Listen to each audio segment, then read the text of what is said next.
অনেক অনেক বছর আগের কথা। মরুভূমি, পাহাড় আর সোনালী গম্বুজের দেশে এক ছেলে জন্ম নিয়েছিল। তার নাম ছিল ইউসুফ। কিন্তু পরে সবাই তাকে চিনেছে সালাহুদ্দিন নামে, ইসলামের সিংহ। সে খুব শান্ত আর ভদ্র ছিল। ছোটবেলায় কেউ ভাবত না এই ছেলেই একদিন ইতিহাস গড়বে। সালাহুদ্দিন বড় হয় তার চাচার সঙ্গে। সে যুদ্ধ শিখেছে, নেতৃত্ব শিখেছে, কিন্তু সবার আগে শিখেছে ধৈর্য আর ন্যায়। তার চাচা মারা গেলে মানুষ তাকে মিসরের নেতা বানিয়ে দেয়। অনেকে হলে খুশিতে আত্মহারা হতো, কিন্তু সালাহুদ্দিন সবার আগে গরিবদের পাশে দাঁড়ায়। মসজিদ ঠিক করে, মানুষের দুঃখ ভাগ করে নেয়। তারপর আসে তার জীবনের সবচেয়ে বড় পরীক্ষা, জেরুজালেম শহর। এ শহর তখন খ্রিস্টানদের দখলে। অনেক বছর আগে তারা মুসলমানদের মেরে শহর দখল করেছিল।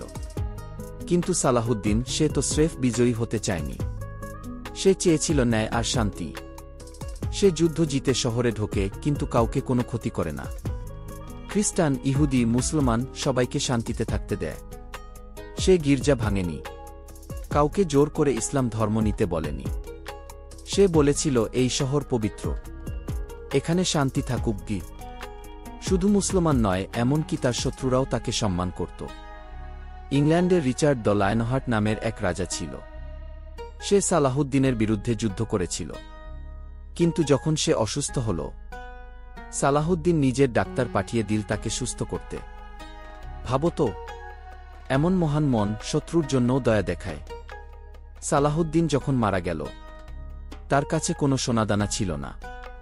সে সব দিয়েছিল গরিবদের জন্য।